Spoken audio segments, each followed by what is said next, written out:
Well, hello, guys. Good morning.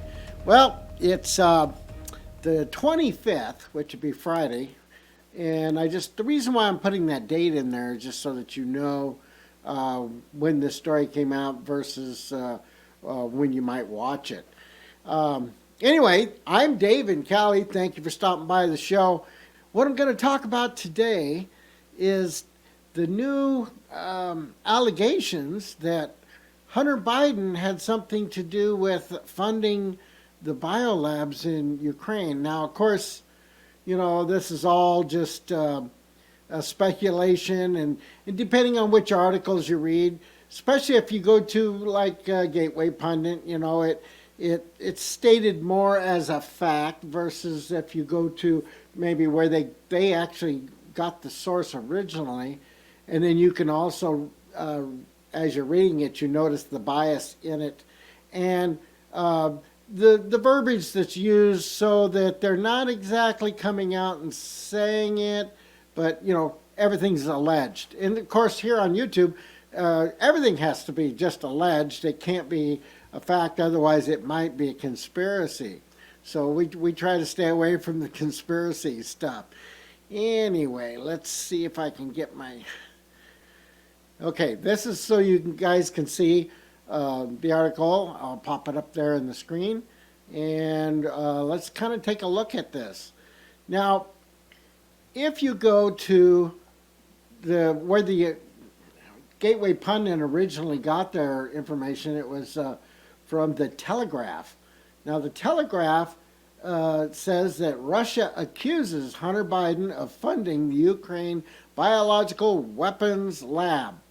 Well, they had a hearing. They all admitted that there are labs over there. Of course, they're not saying they're bioweapon, but they are biolabs. And then, of course, remember, Hunter Biden's laptop was propaganda from Russia, according to mainstream media. Even though that has been re-debunked, and most media has come around to saying, okay, it's been authenticated, there's still a few outlets out there that just will not accept that fact. And also remember all the people that were canceled, whatever platform they're on, because they were claiming the same thing about Hunter Biden's laptop. And of course, the suppression through other means of media to suppress it during the election cycle.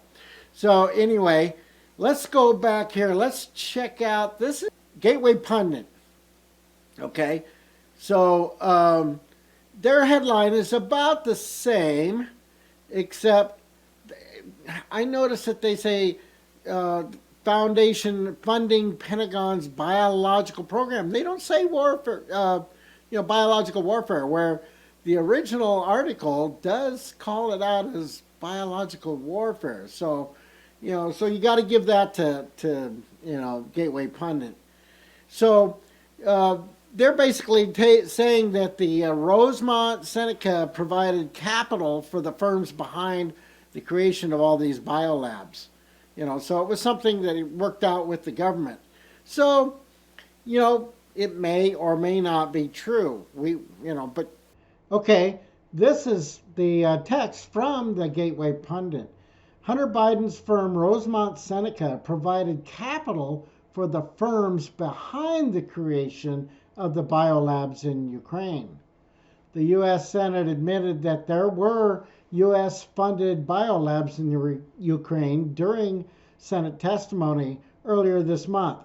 Then, on just this last Wednesday, the Biden regime backtracked and insisted there were no U.S. funded biolabs in Ukraine. So, why the sudden confusing messaging from the Biden gang, especially when the documents that prove the U.S. was funding biolabs that they set up in Ukraine to study potential dangerous pathogens? It may be because Hunter Biden's firm, Rosemont Seneca, was funding the firms involved in building of these labs in Ukraine, and they felt that it was not something they wanted American people to know. they're trying to say it happened. So it's up to you. Anyway, so one of the things that's really confusing, though, and Gateway Pundit brought it out, is how the U.S. government kind of admitted during the trials, or the hearings, I should say, trials, gotta watch that, during the hearings, is that yes, they are there, but now, like just last Wednesday, the Biden administration backed out and said, no, it never happened. We didn't fund a thing. So I don't know what's going on with that. If Dad's trying to protect son, I don't know.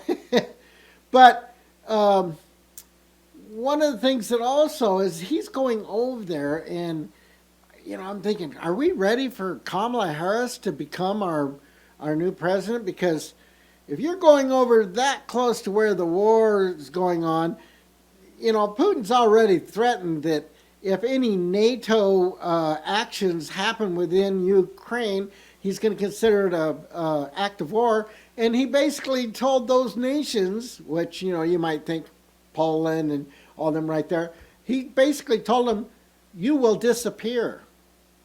What does that mean? That almost tells me that, you drop a bomb big enough that wipes out the whole country, they disappeared.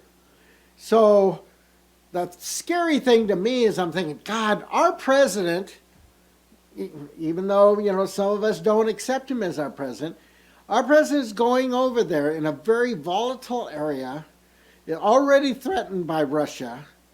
And what would it take for him to just... And now all of a sudden our president will be Kamala Harris. And then, of course, there'd be people that would be really upset here in the United States to have Kamala Harris as president. Then something might happen to her, too. I mean, I don't know. And then the next choice is Nancy Pelosi. Oh, my goodness. Anyway, guys, I'm going to put the links to both these articles down below. You really need to check them out. Now, granted, the one from the Telegraph is riddled with alleged, and they talk about far right-wing media and stuff like that, but still the same information's in there. So I'm encouraging you to read both. So anyway, guys, remember to like, share, and subscribe, and we'll see you on the next one.